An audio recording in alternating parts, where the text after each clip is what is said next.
So how to sell Dogecoin on your Binance apps? If you go to my balance, then in spot area you can see I have 999 Dogecoin and its price is 409. So if you want to sell it, press on Dogecoin, then in trading section select your Dogecoin, then press on select sell. Now if you want to sell it instantly, you have to select market, and if you want to limit your price, then you can choose limit. I am to set instantly. Now enter your amount, it's a max amount. Now press on sell. Yeah, order is created.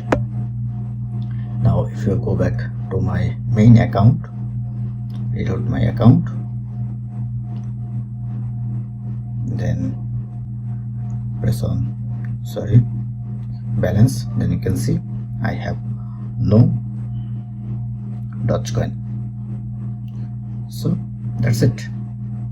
And now if you want to withdraw your amount, you have to transfer your dollar spot to funding. So to transfer it, press on transfer spot to funding, and spot balance is available 698. So 698, confirm transfer, done. Now if you go back to my funding, all balance are available here. That's it. Thank you. Don't forget to thumbs up. Have a good day.